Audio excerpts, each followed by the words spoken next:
नमस्कार. Deep economics या YouTube चॅनलमध्ये सर्व भावी प्राध्यापकांचं हार्दिक स्वागत आहे. आज आपण पाहत आहोत महाराष्ट्र सेट आणि UGC नेटमध्ये वारंवार ज्या टॉपिकमधून प्रश्न विचारले जातात तो टॉपिक म्हणजे आंतरराष्ट्रीय नाणेनिधी. आज आपण आंतरराष्ट्रीय नाणेनिधीचा अभ्यास करणार आहोत. त्यासोबतच MCQचा देखील अभ्यास करणार आहोत. आंतरराष्ट्रीय नाणेनिधी तिलाच आपण IMF असं म्हणतो. दुसऱ्या महायुद्धानंतर जगातील बहुसंख्य देशांच्या चलन व्यवस्थेत, विनिमय दरात आणि आंतरराष्ट्रीय व्यापारात मोठा गोंधळ झाला. विद्यार्थी मित्रांनो, दुसरे महायुद्ध कधी झाले तर 1 सप्टेंबर 1939 ते 2 सप्टेंबर 1945 या कालावधीत. तेव्हा चलन व्यवस्थेत, विनिमय दरात आणि आंतरराष्ट्रीय व्यापारात मोठा गोंधळ झाला. म्हणजेच काय झालं की देशाची जी आर्थिक स्थिती होती ती खालावलेली. युद्धामुळे बहुतेक देशांची अर्थव्यवस्था ही उद्ध्वस्त झालेली.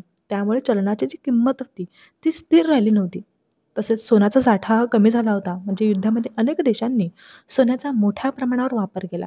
त्यामुळे चलनाचे मूल्य हे ठरवणे कठीण झालं होतं. तसेच स्पर्धात्मक अवमूल्यन घडून आलं होतं. म्हणजे निर्यात वाढवण्यासाठी अनेक देशांनी मुद्दाम चलनाचे अवमूल्यन केलं. त्यामुळे विनिमय दरांमध्ये गोंधळ निर्माण झाला होता. तसेच जे परकीय चलन आपल्याकडे होते, म्हणजे प्रत्येक देशाकडे परकीय चलन उपलब्धतेची ही काय झाली कमतरता निर्माण झाली होती. आयात निर्यात निर्बंध लागले होते. जागतिक व्यापाराचे जाळे हे विस्तारित झाले होते. सगळीकडे महागाई वाढलेली आणि नवीन आर्थिक पुनर्बांधणीची गरज निर्माण झाली होती. स्पर्धात्मक अवमूल्यन. आता स्पर्धात्मक अवमूल्यन म्हणजेच काय तर एखाद्या देशाने आपल्या चलनाची किंमत मुद्दाम कमी करणं, जेणेकरून निर्यात स्वस्त करणं व आयात महाग होऊन त्या देशाचा व्यापार हा म्हणजे व्यापारामध्ये फायदा वाढेल. इतर देशही अनेक अवमूल्यन करतात आणि त्यामुळे चलन बाजारात काय होतं गोंधळ निर्माण होतो. यालाच स्पर्धात्मक अवमूल्यन असं म्हणतात. आलं लक्षामध्ये? आयात नियंत्रण, परकीय चलनांवर निर्बंध अशा नकारात्मक संरक्षणवादी धोरणांचा अनेक देशांनी अवलंबन केला. त्यामुळे जागतिक व्यापार मोठ्या प्रमाणात खाली आला. आर्थिक विकास ठप्प झाला आणि पेमेंट संतुलनाच्या समस्या ज्या आहेत त्या काय झालेल्या गंभीर झालेल्या. देशांनी फक्त स्वतःचा आर्थिक बचाव करण्यावर भर दिला आणि इतर देशांच्या आर्थिक हिताकडे मात्र दुर्लक्ष केलं. बेगर दे नेबर पॉलिसी. आता बेगर दे नेबर पॉलिसी म्हणजे काय बरं तर आपला स्वतःचा फायदा करून घेणं. म्हणजेच ही अशी आर्थिक धोरणे असतात ज्यामध्ये एखादा देश काय करतो स्वतःचा फायदा वाढवण्यासाठी इतर देशांचे नुकसान होईल असं स्वतः म्हणजे पावलं उचलतं. जसं की चलन अवमूल्यन करणं, उच्च आयात शुल्क लावणं. म्हणजे एखाद्या देशातून आपल्याला माल घ्यायचा असेल दुसऱ्या देशातून तर त्यावर मोठ्या प्रमाणात उच्च आयात शुल्क लादणं. तसंच निर्यात अनुदान देणं. यामुळे त्या देशाची काय होते निर्यात वाढते, पण इतर देशांचा जो व्यापार असतो तो काय जातो तोट्यात जातो. म्हणजे सरळ सोप्या भाषेत सांगायचं झालं तर आपला फायदा आणि शेजाऱ्याचं नुकसान असं धोरण. त्यालाच काय म्हणतात बेगर दे नेबर पॉलिसी. ही प्रवृत्ती वाढली. त्यामुळे जागतिक आर्थिक सहकार्य पूर्णपणे ढासळून गेलं. या अराजकतेतून बाहेर पडण्यासाठी स्थिर विनिमय दर प्रणाली, आंतरराष्ट्रीय कर्ज सहाय्य व्यवस्था आणि अर्थसहकार्याचं मजबूत व्यासपीठ निर्माण करण्याची तातडीची आवश्यकता निर्माण झाली. या परिस्थितीत ब्रिटनचे जे केन्स योजना आणि अमेरिकेची व्हाईट प्लॅन यांचा विचार करून 1944 ब्रिटन वुड्स परिषदेत आंतरराष्ट्रीय नाणेनिधीची स्थापना करण्याचा ऐतिहासिक निर्णय घेण्यात आला आणि 1945 IMFने कार्य सुरू केले आणि भारत हा स्थापनेपासून प्राथमिक सदस्य ठरला. आता या स्थापनेची आवश्यकता का भासली ते आपण पाहणार आहोत. तेही मुद्दे अगदी सुंदर दिलेला आहे. अभ्यासू वृत्तीने अभ्यास करून हे नोट्स काढण्याचा प्रयत्न केलेला आहे. स्पर्धात्मक अवमूल्यनाला आळा घालणं. दुसऱ्या महायुद्धानंतर अनेक राष्ट्रे आपला निर्यात नफा वाढवण्यासाठी चलनाचे अवमूल्यन करू लागले. अवमूल्यन म्हणजेच काय आपण मगाशीच पाहिलं. एक स्थिर अवमूल्यन करताच इतर देशही तेच करू लागले. या स्पर्धात्मक अवमूल्यनामुळे विनिमय दर अत्यंत अस्थिर झाले आणि जागतिक व्यापारात संकट निर्माण झाले. या परिस्थितीला नियंत्रित करण्यासाठी या परिस्थितीवर नियंत्रण आणण्यासाठी बहुपक्षीय नियमांवर आधारित स्थिर विनिमय दर यंत्रणा निर्माण करणं आवश्यक होतं आणि यासाठी IMFची स्थापना ही निर्णायक ठरली. मूल्यातील किंवा मूल्यस्तरातील सामंजस्य टिकवणं. युद्धकाळात अतिप्रमाणात चलन मुद्रणामुळे अनेक देशांमध्ये स्फीती क्षमता म्हणजेच काय भाववाढ खूप वेगवेगळी झाली होती. यामुळे राष्ट्रांमध्ये भावांतील विसंगती म्हणजे जी किमतीतील वेगवेगळेपणा, भावांतील विसंगती वाढून आंतरराष्ट्रीय व्यापाराला मोठा धोका निर्माण झाला. म्हणूनच IMFच्या माध्यमातून किंमत स्थैर्य व आर्थिक संतुलन राखण्याची गरज उद्भवली. नेक्स्ट मुद्दा आहे आपला पेमेंट संतुलन संकटाचे निवारण. दुसऱ्या महायुद्धानंतर अनेक देश आर्थिकदृष्ट्या अत्यंत कमकुवत झाले होते. त्यांच्या परकीय चलन साठ्यात मोठी घट झाली होती, ज्यामुळे त्यांना आयात बिल करणं, आंतरराष्ट्रीय कर्ज फेड करणं तसेच औद्योगिक व आर्थिक विकासासाठी आवश्यक निधी उपलब्ध करणं कठीण झालं होतं, कारण की पैसेच नाही ना. या परिस्थितीला पेमेंट संतुलन संकट असं म्हटलं जातं. अशा वेळी देशांना तातडीच्या वित्तीय सहाय्याची आवश्यकता भासली. ही गरज ओळखून IMFने देशांना अल्पकालीन आणि मध्यकालीन कर्ज सहाय्य उपलब्ध करून दिले. IMFच्या या सहाय्यता यंत्रणेमुळे संबंधित देशाचा परकीय चलनसाठा बळकट होतो आणि आंतरराष्ट्रीय व्यवहारात सुरळीतपणे सुरू राहतात. अशा प्रकारे IMF पेमेंट्समध्ये स्थैर्य निर्माण करून जागतिक व्यापाराला अनुकूल वातावरण निर्माण करणं हे IMF स्थापनेचे एक महत्त्वाचं कारण ठरलं आहे. संरक्षणवाद कमी करण्याची आवश्यकता. म्हणजे का आवश्यकता भासली हो IMFच्या स्थापनेसाठी? तर दुसऱ्या महायुद्धानंतर राष्ट्रवादाची भावना वाढल्यामुळे अनेक देशांनी आयात नियंत्रण, कोटा प्रणाली, परकीय चलन मर्यादा व निर्यात अनुदान अशा संरक्षणवादी धोरणांचा अवलंब केला. या बेगर दे नेबर पॉलिसीमुळे आंतरराष्ट्रीय व्यापार आणि आर्थिक सहकार्यावर गंभीर परिणाम झाला. जागतिक व्यापार पुन्हा गतिमान करण्यासाठी आणि आर्थिक विकासासाठी संरक्षणात कमी करून मुक्त व सहकार्यपूर्ण व्यापाराला काय केलं, चालना देणे आवश्यक झाले. ही गरज ओळखून IMFची स्थापना करण्यात आली, ज्याद्वारे व्यापारास अनुकूल वातावरण निर्माण करण्याचा प्रयत्न केला गेला. नेक्स्ट मुद्दा आहे आपला आंतरराष्ट्रीय आर्थिक पुनर्बांधणीची आवश्यकता. आता लक्षात घ्या, दुसऱ्या महायुद्धामुळे औद्योगिक उत्पादन घटले, बरोबर.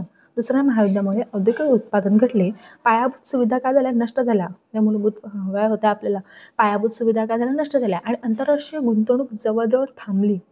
जागतिक आर्थिक विकासाला नवे वित्तीय पाठबळ आणि सहकार्याची रचना आवश्यक होती. या पार्श्वभूमीवर IMFने आंतरराष्ट्रीय व्यापार पुनरुज्जीवन, लक्षात घ्या, गुंतवणूक वाढ आणि आर्थिक स्थैर्यासाठी काय केलं, महत्त्वपूर्ण भूमिका बजावली. नेक्स्ट पॉईंट आहे आपला आंतरराष्ट्रीय वित्तीय संस्थेची गरज. युद्धोत्तर काळात चलन व्यवस्था, व्यापार धोरण आणि आर्थिक संकटावर बहुराष्ट्रीय पातळीवर निर्णय घेणारी कोणतीही संस्था अस्तित्वात नव्हती. IMF या कमतरतेची पूर्तता करत निरीक्षण, कर्ज सहाय्य, धोरणात्मक मार्गदर्शन तसेच तांत्रिक मदत व प्रशिक्षण पुरवते. हे शब्द लक्षात घ्या, थोडे कठीण आहेत पण पेपरमध्ये असेच विचारले जातात. नेक्स्ट, विनिमय नियंत्रणावर नियंत्रण करणं. अनेक राष्ट्रांनी स्वहितासाठी परकीय चलन व भांडवल प्रवाहावर कठोर नियंत्रण लागू केले. भांडवल प्रवाहांवर कठोर नियंत्रण लागू केले, ज्यामुळे काय, भांडवल पलायन आणि गुंतवणूक अनिश्चितता वाढली. म्हणजे भांडवल पलायन म्हणजे आणि गुंतवणूक अनिश्चितता वाढली. IMFने सर्वमान्य नियम आणि धोरणांतर्गत विनिमय नियंत्रणासाठी मार्गदर्शक तत्त्वे विकसित केले, ज्यामुळे काय झालं की भांडवल प्रवाहाला योग्य दिशा मिळाली आणि आंतरराष्ट्रीय विश्वास वाढला. दुसऱ्या महायुद्धामुळे निर्माण झालेल्या चलन अस्थिरतेला, संरक्षणवादाला आणि पेमेंट संकटाला आळा घालून जगाला स्थिर आर्थिक सहकार्याचे मंच मिळवून देणे हीच IMF स्थापनेची मूलभूत आवश्यकता होती. आता या टॉपिकवर आपण MCQ पाहणार आहोत. काहींना जर थेअरी समजली नसेल तर तुम्ही जर MCQचा अभ्यास केला तर नक्कीच तुमची लिंक लागेल. पहिला MCQ आहे दुसऱ्या महायुद्धानंतर. तुम्हाला माहिती ना दुसरं महायुद्ध कधी झालेलं, माहिती आहे तुम्हाला, सांगा बरं.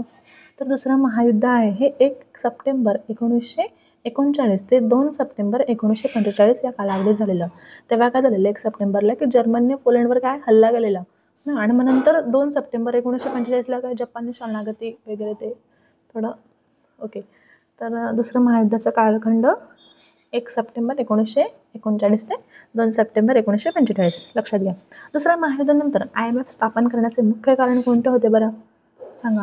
उत्तर दिलेलंच आहे मी, जागतिक आर्थिक अस्थिरतेवर नियंत्रण. दुसऱ्या महायुद्धानंतर IMF स्थापन करण्याचे मुख्य कारण कोणते, की जागतिक आर्थिक अस्थिरतेवर नियंत्रण. अगदी सोपं आहे.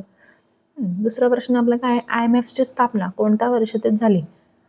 खूप IMP प्रश्न आहे. तर ब्रिटन वुड्स परिषदेमध्ये IMFची स्थापना झाली. तिसरा प्रश्न आहे आपला, IMFने आपले कार्य कधी सुरू केले? खूप IMP प्रश्न आहे. IMFने आपले कार्य हे 1945 मध्ये सुरू केले. नेक्स्ट, IMF स्थापनेत भारताचा सहभाग कसा होता? तर IMF स्थापनेत भारताचा सहभाग हा संस्थापक सदस्य होता. IMF स्थापनेत भारताचा सहभाग हा संस्थापक सदस्य होता. बेगर दे नेबर पॉलिसी म्हणजेच काय? मगाशीच आपण पाहिलं आणि त्याचं की आपल्या देशाचा फायदा आणि इतर देशांचं काय करणं, नुकसान करणं. तर आपला पर्याय आहे बी, देशांचा फायदा आणि इतर देशांचे नुकसान करून घेणं. इथं आपल्या देशाचा फायदा इतर देशांचं नुकसान करून घेणं म्हणजेच बेगर दे नेबर पॉलिसी. 6वा आहे, दुसऱ्या महायुद्धानंतर IMF स्थापन करण्यामागील मुख्य आर्थिक कारण कोणते? दुसऱ्या महायुद्धानंतर IMF स्थापन करण्यामागील मुख्य आर्थिक कारण कोणते? 4 पर्याय दिलेले आहेत. उत्तर आहे बी, पेमेंट संतुलन समस्या आणि चलन अस्थिरता. म्हणजे चलन अस्थिर झालं होतं आणि संतुलनाची आवश्यकता होती पेमेंट्स.